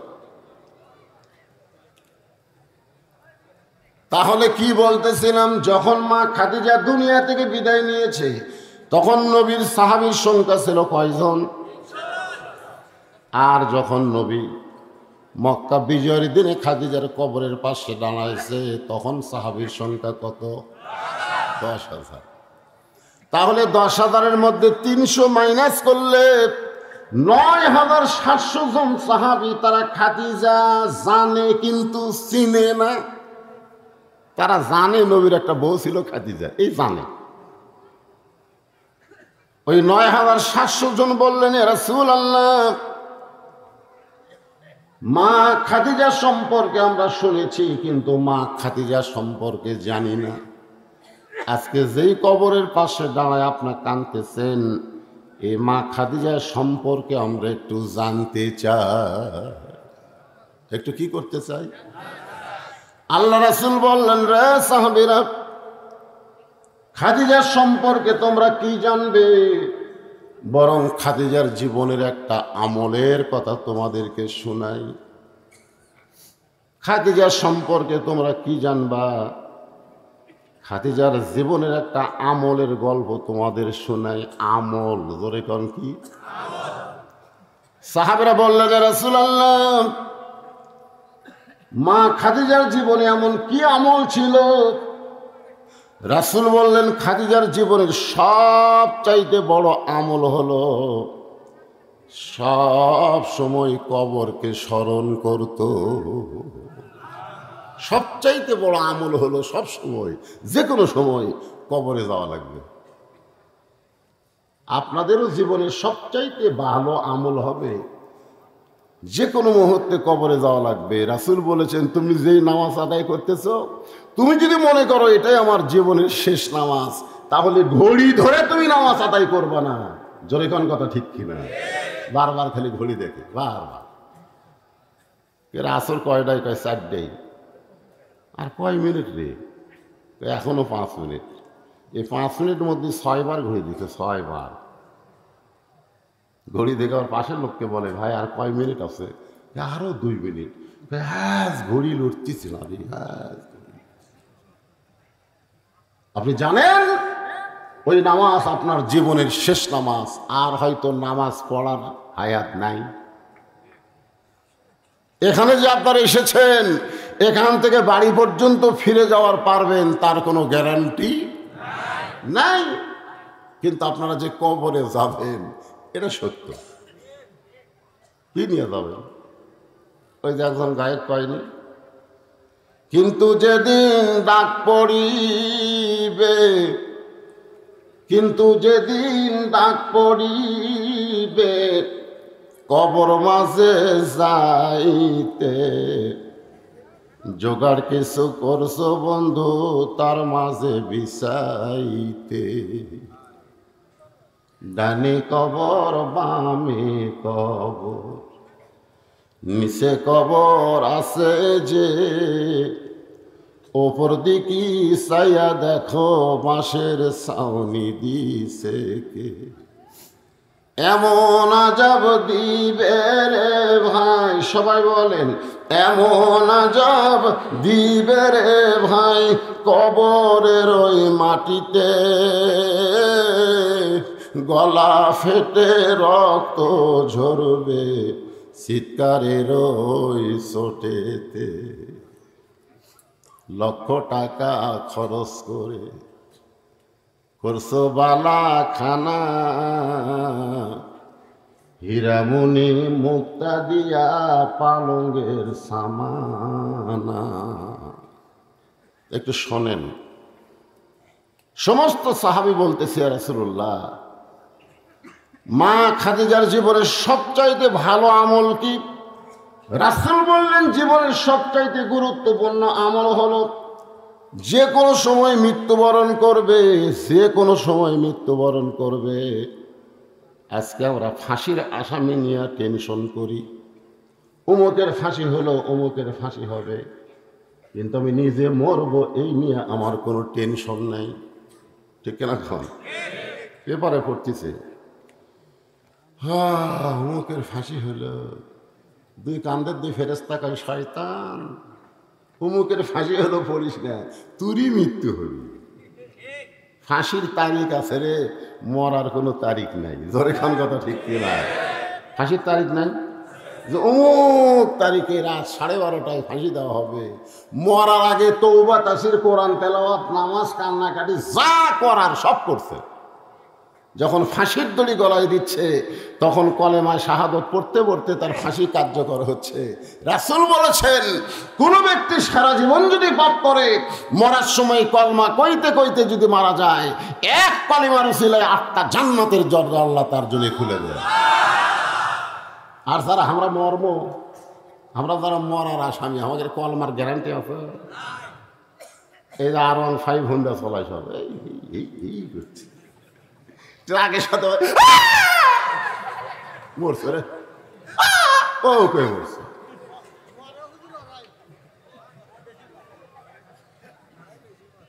তা আমরা যারা এখানে বসে আছি আমরা সবাই মৃত্যুর আসামি। জোরে গান কিসের আসামি? কখন মৃত্যু হবে সবাই জানি না, কে যে কোনো সময়। আমি যেই বলবো কখন মৃত্যু হবে বলবেন যে কোনো সময়। গভীর রাত্রে খাদিজাতুল কুবরা আল্লাহ নবীর ডান হাত কানা বুকের উপরে নিয়ে কাঁদতেছে।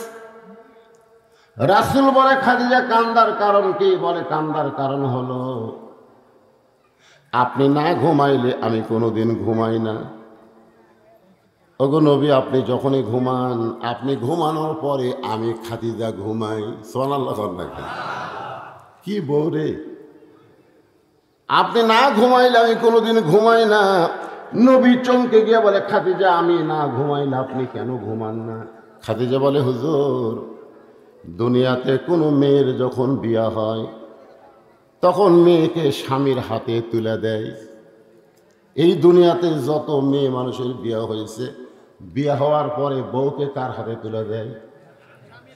কিন্তু আপনার সঙ্গে আমার যখন বিয়া হলো, আমি খাদিজার হাত আপনার হাতে কেউ তুলে দেয় নাই, বরং আপনার চাচা আবু তালেব আপনার 2 হাত আমার 2 হাতের উপরে উঠে দিয়ে বলে, খাদিজা, আজ থেকে আমার এতিমের দায়িত্ব তোমাকে দিয়া দিলাম। শিশুকালে মইরা গেছে মা, গর্ভে থাকতে মরছে পিতা, নবী চোখে দেখলেন না। কে করিবে লালন পালন, কে করিবে লালন পালন, কে দিবে সান্ত্বনা? এই দুনিয়ার বড় এতিম নবী ছিলেন একজনা। হুজুর, বিয়ের সময় যখন আপনার 2 হাত আপনার চাচা আমার হাতে তুলে দিয়েছে, সেদিন থেকে আমার দায়িত্ব হলো আপনি না ঘুমাইলে আমি ঘুমাই না। জোরে কোন সুবহানাল্লাহ। ওগো নবী, আপনি যখন ঘুমায় গেছেন এমন সময় আমি ঘুমের দোয়া পড়লাম, আল্লাহুম্মা বিইসমিকা আমুতু। এই আপনারা পড়েন না? এই ছেলেরা, এই যুবকেরা, এই তোমরা তো কানের মধ্যে হেডফোন দিয়ে গান শুনতে শুনতে ঘুমাও, দরজা জানলা বন্ধ করে দিয়ে মোবাইল চালু করে অশ্লীল ভিডিও দেখো, সকালবেলা বন্ধুর কাছে গল্প করো, আজকে রাত্রে না দেখছি ভাই। কেউ দেখেনি, কেউ দেখেনি, দরজা জানলা বন্ধ করে দেখছি রে, দুই কান্দের ফেরেশতা কয় শয়তান, কেউ দেখেনি তো আমরা ঘুম পাড়ছি। খালি যদি আমাদের ঈমান থাকতো, ফেরেশতারা লিখতেছে, আল্লাহ দেখতেছে, এই বাংলাদেশে কোনো অন্যায় হতো না। জোরে কোন কথা ঠিক না? ফেরেশতারা লিখতেছে, কে দেখতেছে? সব ভুলে গেছে। আর খালি বলবি হুজুর রাজনীতির অর্জন করেন না। কিসের রাজনীতি? কিসের রাজনীতি? মুসলমানের ইমানটাই হলো আসল নীতি। ধরে কোন কথা ঠিক? আপনাদের ইমান কি কয়? এই যুবকেরা কি ইমান কয়? দাদা মরছে, বাপ আছে, তারপরে আমি লাইনে আছি। কি আগে মরবে এটা জানা নাই বাজান, একটু মনোযোগ দিয়ে শোনেন। বিস্মিকা আমুতু শব্দ যখন উল্লেখ করেছে, মা খাদিজা বলতেছে আমি অন্ধকার কবরকে দেখতে পাই। আপনি বলেছেন সর্বশেষে যেই ব্যক্তি কবরে যাবে, ওই কবরের ঘরে তাকে 50,000 বছর থাকা লাগবে। সর্বশেষে যেই ব্যক্তি কবরে যাবে, কয় বছর? যেই কবরে কোনো আলো নাই, যেই কবরে কোনো বালিশ নাই, যেই কবরে কোনো খেতা নাই, যেই কবরে কোনো চাদর নাই, যেই কবরে কোনো সঙ্গী নাই, ওই অন্ধকার কবরে 50,000 বছর কেমনে থাকবো, এই চিন্তায় আমার চোখে ঘুম ধরে না। সবসময় চোখ দর দর করে পানি পড়ে। সঙ্গে সঙ্গে আল্লাহর নবী খাদিজার কপালে একটা চুমা দিলেন। সুবহানাল্লাহ। আল্লাহ রাসূল বলেছেন, তোমাদের বিবির কপালে তোমরা যদি একটা চুমা দাও, তোমাদের আমল নামায় একটা ওমরা হজের সওয়াব হবে। সুবহানাল্লাহ। কারা করলো? যারা বিয়ে করেনি তারা। প্রেমিকার কপালে চুমা খায়, কিন্তু বইয়ের কপালে চুমা খাওয়ার স্বামী খুবই কম পাওয়া যায়। জোরে কোন কথা ঠিক কি? আজকে আপনারা একটা ওমরা হজের সব পাবেন যদি বইয়ের এই জায়গাতে, আমাদের তাকান, এই জায়গাতে একটা শব্দ করে চুমা খান। এক সময় একটা ওমরা হজ কিনে 2 লাখ টাকা খরচ করে মক্কা মদিনা যাওয়া লাগবে। এই তোমার বাড়িতেই হজ আছে, খালি জাগা মতো চুমা খাওয়া লাগবে। জোরে কোন কথা ঠিক কি? আজকে ওয়াজ শোনার পরে বাড়িতে যাবেন, বউ যখনই দরজা খুলে দিবে কপালতে একটা চুমা বসাবেন। আপনারা খুশি না বেজা? কিন্তু অনেক মেয়েরা বেজা, হুজুর যে বিড়ি খাওয়া খায়, কপালত চুমা খালি আমার বমি হয়ে যাবি ওর মুখের গন্ধে।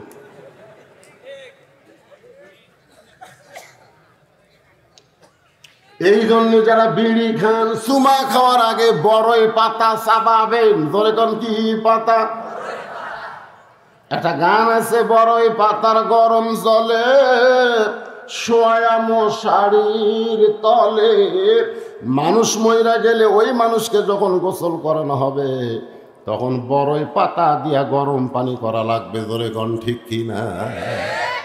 বড়ই পাতা আপনি চাবাবেন, আপনার মুখের দুর্গন্ধ আল্লাহ দূর করে দিবে। সুবহানাল্লাহ। জোরে কর না কে? এটা নবীর সময় থেকে হয়ে আসতেছে, আজকের কথা না। আল্লাহর বান্দার একটু মনোযোগ দেন। সঙ্গে সঙ্গে রাসূল খাদিজার কপালে একটা চুমা দিয়ে বললেন, খাদিজা, ওই আল্লাহর শপথ করে বলতেছি, ঈমান গ্রহণ করার পর আপনি আল্লাহর সঙ্গে যে সম্পর্ক গড়ে তুলেছেন, আল্লাহ আপনার কবরকে জান্নাত বানায়া দিবে। আর কোনো টেনশন আছে? কিন্তু কি কইছে? এইটাই তো চিন্তার কথা, যে ঈমান গ্রহণ করার পরে আপনি আল্লাহর সঙ্গে যে সম্পর্ক গড়ে তুলেছেন, তাহলে আমাদের সম্পর্ক করতে হবে কার সাথে? আরো জোরে বলেন। আল্লাহর সাথে সম্পর্ক করতে গেলে এক নম্বর ইবাদতের নাম হলো নামাজ।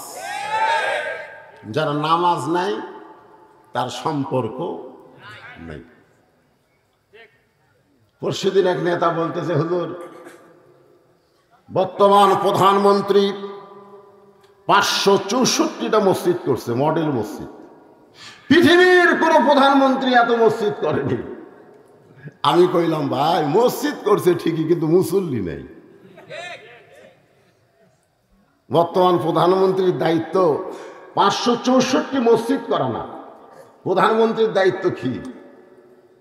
আল্লাহ কোরআনে বলেছেন, আল্লাযীনা ইম্মাক্কান্নাহুম ফিল আরদ, যখন কোনো মুসলমানকে জমিনের ক্ষমতা দেওয়া হয় তাকে পর্দা সেতু নির্মাণ করা, মাদকমুক্ত যুবক করা, বাল্য বিয়ে বন্ধ করা, 564 মসজিদ করা, এগুলো একটাও দায়িত্ব না। এক নম্বর দায়িত্ব হলো আকামুস সালাত, নামাজ কায়েম করা। জোরে কোন কথা ঠিক কিনা? আগে নামাজ কায়েম করো। নামাজ কায়েমের ধান্দা নাই, মসজিদ বানাচ্ছে। মসজিদের লোক হয় না। আমার এলাকার এক লোক হুজুর কিছু টাকা দেওয়া লাগবে। আপনি কিছু ভাই দোতলা করা লাগবে হুজুর, মসজিদে আর মুসল্লি আসতেছে না, দোতলা করা লাগবে। আমি বললাম দোতলাই করা লাগবে, এত মুসল্লি হয় হুজুর? আমি বললাম ফজরের খবর কি? এক কাতারি হয়। জোহরের খবর কি? কয় হাট বাজারত গেছে। আসরের খবর কি? কয় চা খাওয়ালে ব্যস্ত আছে। মাগরিবের খবর কি? কয় কোনো মতে। এশার খবর কি? কয় ফজরও যায়, এসব দেয়। তো মসজিদের মধ্যে আছে কয় কাতার? কয় 9টা। তো 9টার মধ্যে একটাই হয় না, তাহলে দোতলা করবে কেন? তখন বলতেছে, ওই যে জুম্মার দিনে সবার শেষে এসে আগে যায়, ওই শালাকের জন্য দোতলা করা লাগতেছে। জুমার নামাজ নামাজ না, 5 ওয়াক্ত নামাজ হচ্ছে নামাজ। জোরে কোন কথা ঠিক কিনা? লাইলাতুল মেরাজে আল্লাহ তাআলা রাসূলকে জুমার নামাজ দেয়নি, 5 ওয়াক্ত নামাজ দিছে। যারা নামাজ ছাড়া কবরে যাবি, নামাজ ছাড়া যারা যাবি, ওদের একটা গান নাই, যদি ফুলগুলো হাই অভিমানে ঝরে যায়, আমি মালা গেথে বলো কারে পরাবো, সে যে কেন এলো না, কিছু ভালো লাগে না, কবরে আসুক তারে হিয়া। যা কর যা, আছে না নাই? হ্যাঁ যুবকেরা, মাগরিবের সাক্ষী করছো জানি না, ফজর থেকে বাকি জীবনে একটা ওয়াক্ত নামাজ আর বাদ দিও না। আল্লাহ তাআলা অতীতে যত নামাজ পড়ো নাই, নামাজ না পড়ার সব গুণ আল্লাহ মাফ করে দিবে। জোরে কোন কথা ঠিক কি না? যখন 2 নম্বর প্রশ্ন করবে, অমা দিনুকা, তোমার দিন কি? আপনার ঘুম ভাঙবে না তো? আপনার ঘুম ভাঙবার দিবে না। মান সাআলাল্লাহু তাআলা আশ-শাহাদাতা বিসিদকিন বাল্লাগাহুল্লাহু মানাজিলাশ শুহাদা ওয়া ইম্মা তাআলা ফিরাশিহি, রাওয়াহুল বুখারী কিতাবুল মাগাজি। আপনি ঘুমায়ে থাকবেন, ইসলামী আন্দোলন, আপনি কোরআন বিজয়ের দল করছেন, ওই দল খাড়া হয়ে বলবে, এই মুনকির নাকির, কাকে দিন সম্পর্কে প্রশ্ন করতেছিস? এই বাংলাদেশে দিন প্রচার করার জন্য জেলত গেছে। এই চোর ডাকাতের বাড়ি পুলিশ যায়নি রে, এরই বাড়ি পুলিশ গেছে। এই দিন কায়েমের জন্য বাড়ি ঘর ছাড়া আলুর বাগুর ধুম পারছে। এই দিন কায়েমের জন্য এই কত কষ্ট করছে। ও আবার দিন সম্পর্কে প্রশ্ন করতেছিস? মুনকির নাকির কয়, আল্লাহ দিন সম্পর্কে আমার দিনকে প্রশ্ন করার সাথে সাথে ইসলামী আন্দোলন যে খেপা খেপছে, আল্লাহ বলে যার জীবনে ইসলামী আন্দোলন আছে তার 2 নম্বর প্রশ্নের উত্তর হয়ে গেছে। সুবহানাল্লাহ। জোরে এখন নিয়ে জোরে এখন শুয়ে শুয়ে ভাত খায়, আর আমার কোনো টেনশন নেই। টেনশন নাই? এটি আবার কিসের নলডাঙ্গা থানার 88?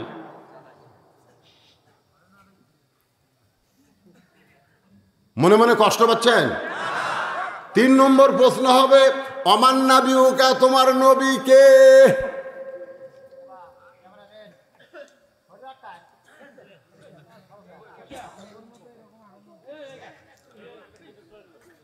তিন নম্বর প্রশ্ন করছে, ওমান নাবিউকা, তোমার নবীকে।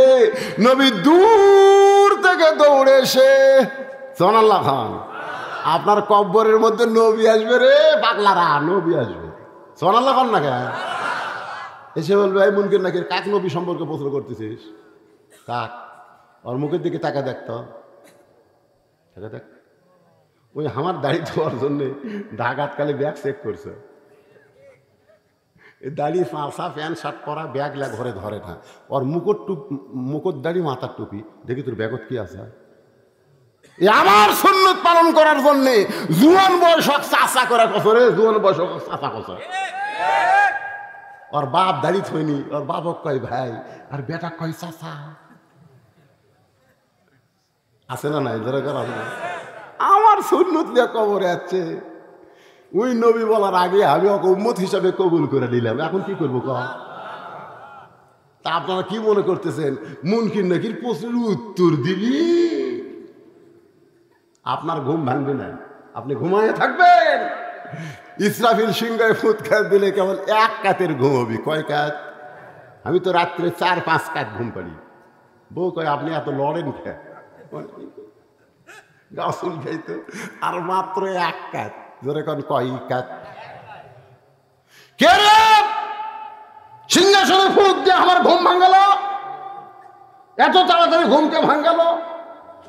কেরামান কাতিবিন বলবে, কি কর ভাই, 1 কোটি বছর হচ্ছে, এখন কিয়ামতের জন্য সিংহাত ফুৎ দিছে, উঠেন জান্নাতে যান। আর এক হাদিসে আছে, উঠেই বলবি, কে রে অজুর পানি কোনটি রে, জোহরের নামাজ পড়বো। আর আল্লাহ পারবো এই পানিতে জোহর নামাজ পড়বো। 1 কোটি বছর ঘুম পারে উঠে জোহর নামাজ পড়বো, নামাজ সে আর জান্নাত যান। ওই দেখেন সালামুন, দেখেন সালামুন আলাইকুম তিবতুম ফাদখুলুহা খালিদিন। ফেরেশতারা মালা নিয়ে দাঁড়ায় আছে, 70,000 গেট আপনার জন্য নির্মাণ করেছে, আপনাকে সাদর সম্ভাষণ জানায়া জান্নাতের ভিতরে প্রবেশ করাবে। সামান্য দুনিয়ার মোহে আমরা পাগল হয়েছি ভাই, মরা যখন লাগবেই, তাহলে আজকের এই আলোচনা আমাদের আমল করার দরকার আছে না নাই? আল্লাহ যেন আমাদের সবার জন্য কবুল করে। সকলে বলে আল্লাহুম্মা আমিন। গোরস্থানের মাহফিল সকলের জন্য দোয়া হবে। আর মোনাজাতের পরে আমার লেখা একটা বই আছে, খুব ভালো বই, সুন্নাতের বাগান, সুন্নতের বাগান। এই বইটা নেবেন, মাত্র 50 টাকা হাদিয়া, মাত্র। আর যে টাকাটা আপনারা দিবেন, এই টাকা আমার পকেটে একটাও যাবে না, আমার পিছনে খরচ হয়। এতিমদের দেওয়া, এটা বইয়ে নেওয়া মানে একটা দান করা। এই বই কিনা মানে একটা দান করা, মাদ্রাসায় দান করার মতো। তো খালি খালি টাকা চাই কি হবে? বিনিময়ে সুন্নাতের বাগান একটা বই নেবেন, বই নিয়ে আপনারা যাবেন, পড়বেন। আমার জন্য আমি সকলের জন্য দোয়া করি। এখন দোয়া করে দেবেন। জি, কি কয় এ পাগলারা নাকি রে? কি করবেন কর?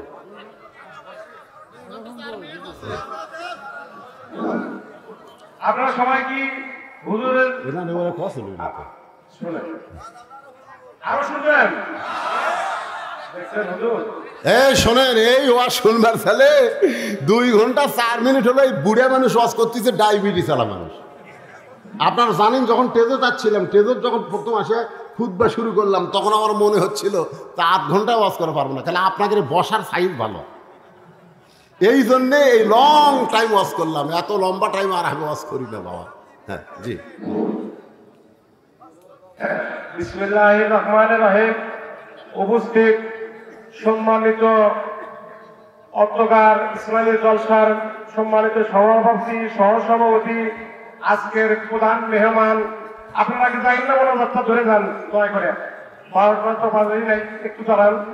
তো 2-1 মিনিটের মধ্যে কথা শেষ হবে, মনোযাত্রা হবে। সম্মানিত মেহমান অত্যন্ত কষ্ট করে আমাদের মাঝে আল্লাহর রহমতে এসে পৌঁছেছেন। তার সুন্দর মূল্যবান বক্তব্য আল্লাহর রহমতে মা ফাতেমা মা খাদিজা রাদিয়াল্লাহু তাআলার উপর গুরুত্বপূর্ণ বক্তব্য রেখেছেন।